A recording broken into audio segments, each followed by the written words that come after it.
Good morning. Today is Friday, August 13th, 2021. Welcome to Column Hinge at Alpha Omega. We're located halfway between Death Valley and Las Vegas. Halfway between Joshua Tree and Area 51 in the Mojave Desert of the Southwest United States. Good morning and welcome back to the most unique live stream ritual on the entire internet.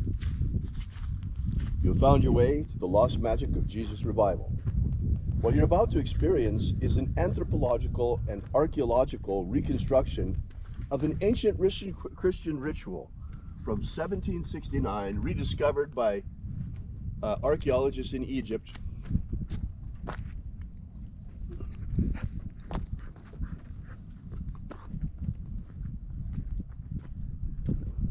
Containing two lost books of the Bible, the first and second books of Yahweh, which in turn contain what purport to be the secret teachings of Jesus to his apostles.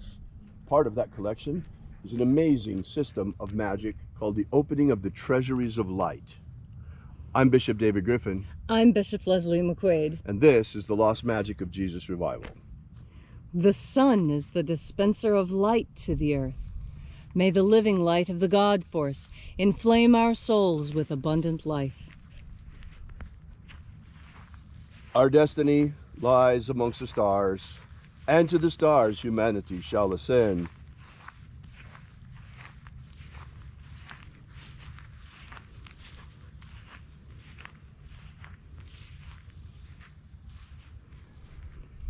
Take a nice deep breath and feel into your body.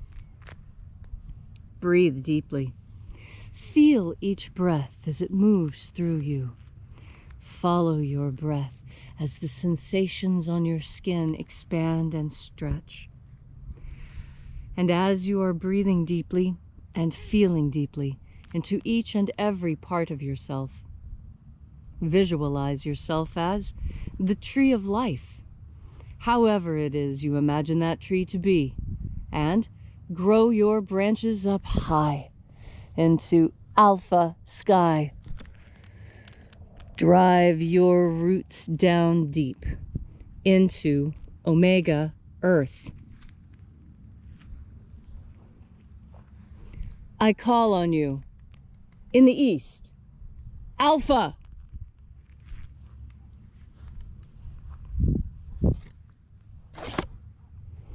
I call on you in the west, omega.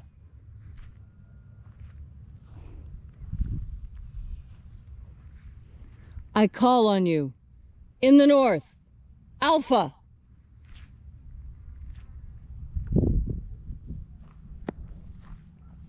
I call on you in the south, omega.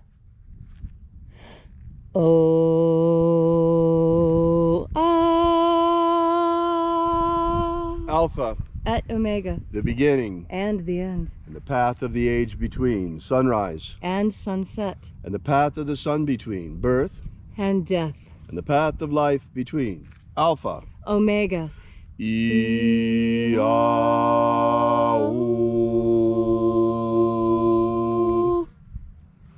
This morning we'll be invoking the 21st Treasury of Light. Angels of the 21st Treasury, attend. Watchers, we know your names. So stand aside and grant us entry into the 21st Treasury of Light. Ozaz. Ozaz. Eloes. Eloes. Azaias. Azaias. Let the watchers withdraw and let us enter into the 21st Treasury of Light.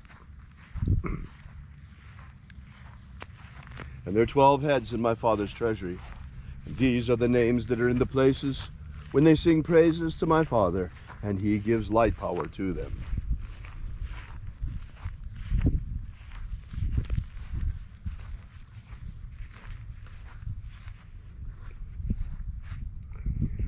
Zo zo zeai. Zo zo zeai.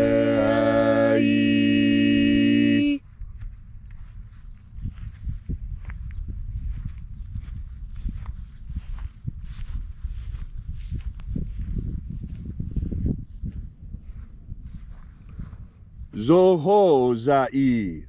Zohozai.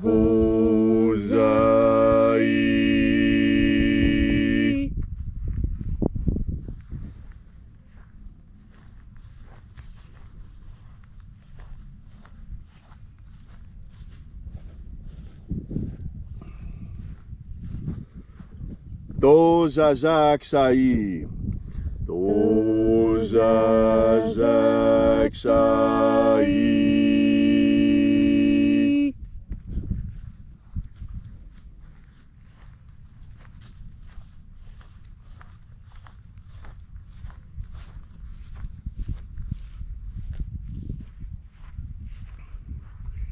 Naoza e iai.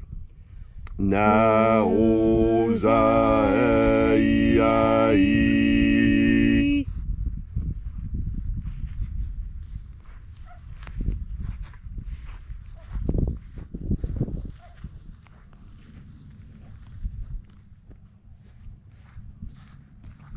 Marazaz. Marazaz.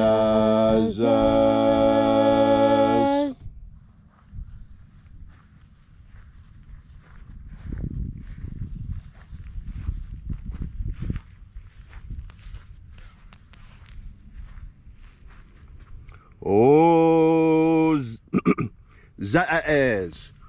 Ozaz.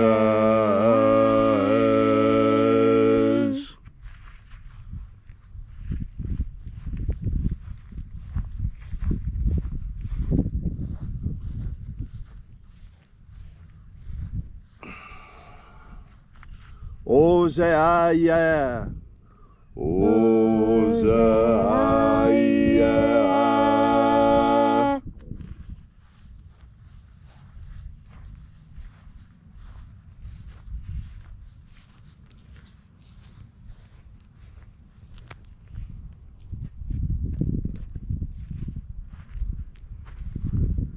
Oza, oza. Oza, oza.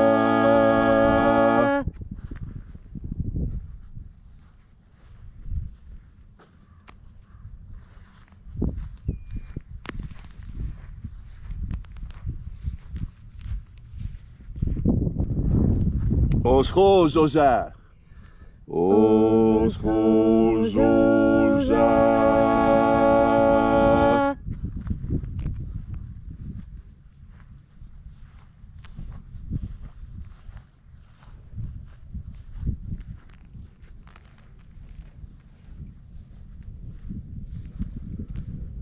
Azaiaos.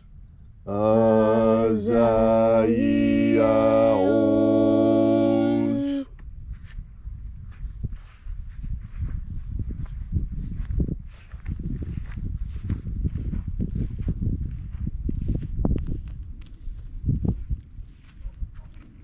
Naya ozaze. Naya ozaze.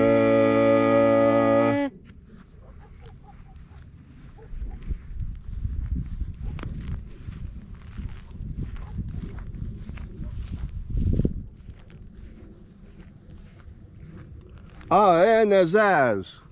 Aenazaz.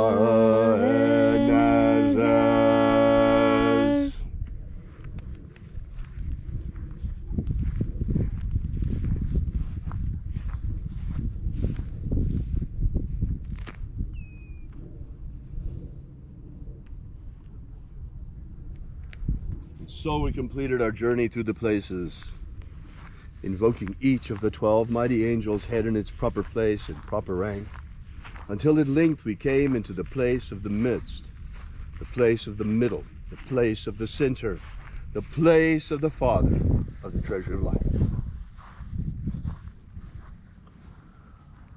O Father of the 11th Treasury of Light, by your cipher and by your name we invoke you, O Azi Ai. O Azi Ai. Let the divine light descend. It is the intention of this ritual and our fervent prayer to establish human liberty worldwide. Establish human liberty worldwide. abolish slavery in all its forms, abolish slavery in all its forms, and set our people free. set our people free, Establish a pro-human future, establish a pro-human future, and protect humanity's genetic code. protect humanity's genetic code, Restore the purity of our air, restore the purity of our air, of our water, restore the purity of our water, of our food, restore the purity of our food, and our medicines, restore the purity of our medicines, and the integrity of our elections. restore the integrity of our elections. All these things we ask in the name of the living Jesus. Amen. Amen. So mote it be. Take a moment now to again feel into your body. This ancient magical rite we are doing together helps you experience more God Force energy. This energy permeates our universe, and physicists have found that there is, in fact, an invisible force 5 times stronger than gravity, holding everything we experience together. How is that? I'll tell you how it is. Because we are a miracle. Humanity itself is a miracle, and living on this earth in this thin skiff, there's the tiniest skiff of life on this planet. Just such a small, thin space. Although to us it seems enormous. My goodness, what, there are miles of sky over our head. Not really. Not really. Not as much as you might think. Go up 100 miles and you can't breathe. We are that liminal zone. We are that space between life and death, between matter and energy, spirit and flesh. We are the liminal zone. A liminal zone is a place where 2 things meet, 2 different things. So the beach, the place where water and land meets, that's a liminal zone. The transition between one day and the next, that is a liminal zone. When you are en route, going from one place to another, that puts you in a liminal zone. And it is in that place of between, that we find ourselves so constantly and so consistently as humans.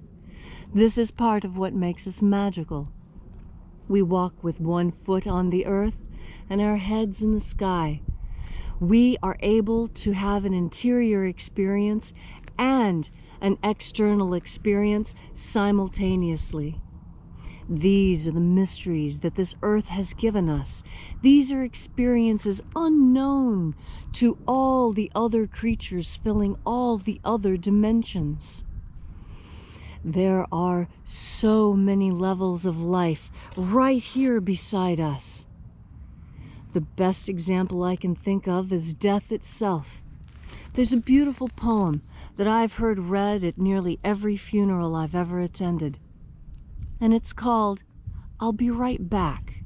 I'm not exactly sure the name. But that's how it feels. Because in the poem, the author is saying, the author is the dead person. And the dead person says, do not worry, I haven't gone far. Think of me as only being in the next room. I am here with you. You just can't see me or talk to me. But I'm just in the next room. And that is the most powerful poem to me because it so accurately describes the experience that I have had with death. That when death arrived in my family, it was as if the person was just in the next room. And the difference was, they were yelling. I could still hear this person. And that's what I'm telling you now.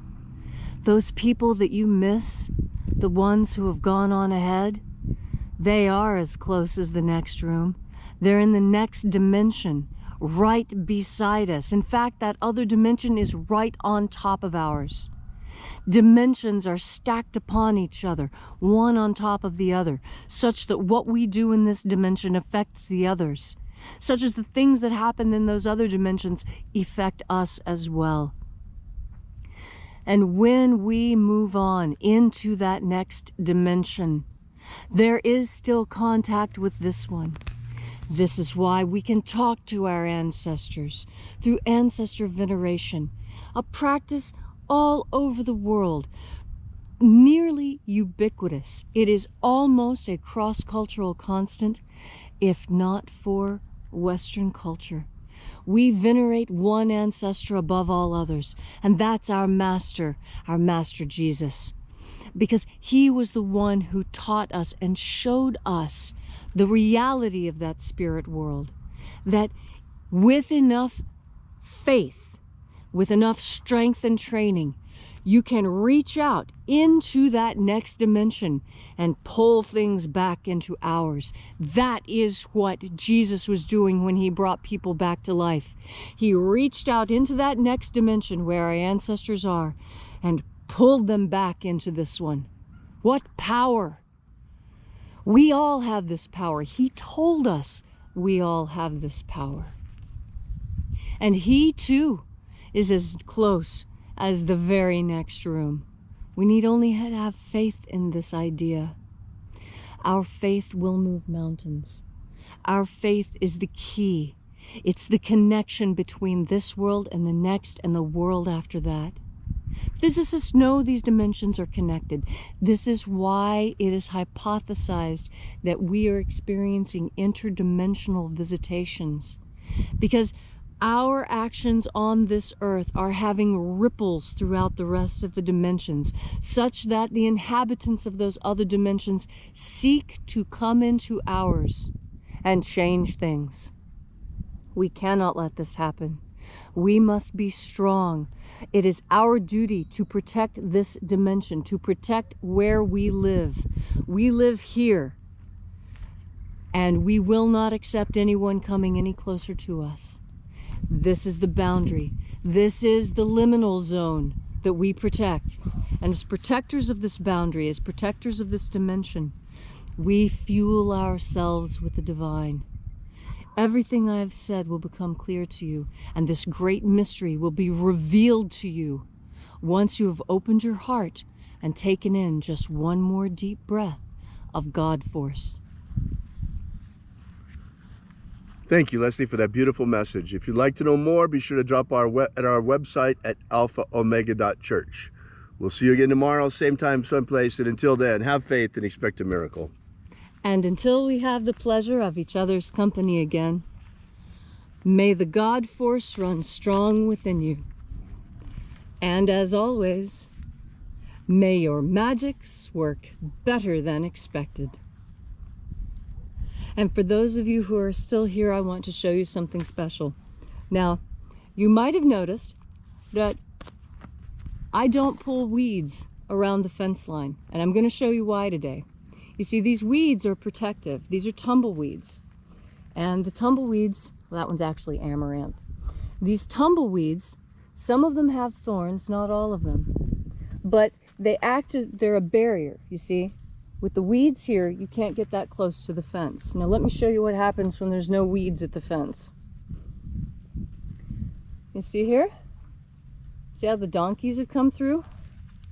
The wild donkeys have come through and they have trimmed off everything. See how they could reach over it? They've trimmed off everything they could reach over. And if you look down the fence line, you'll see that they've nearly torn off the fence. See? Look where they've torn off the fence trying to get down here to the sorghum. Donkeys weigh between 700 and yeah, when they're little, 700 pounds, and they get up to 1,200 pounds. They're as big as a car. So when they decide to come through your fence, there's not a lot you can do. I've got these are actually 8-foot poles driven 3 foot in the ground to help stabilize them against the donkeys. So I just thought you might like to see the latest developments, and you can also see that now's the time of year, now that we've passed Lunasa. Lunasa is the holiday when the sorghum goes into tassel. The sorghum's is going into flower now, and pretty soon these flowers will open up, be filled with pollen, and the bees will come and get them. So yeah, donkeys. You gotta love the donkeys. Well, thanks so much for being here with us. Have a great day.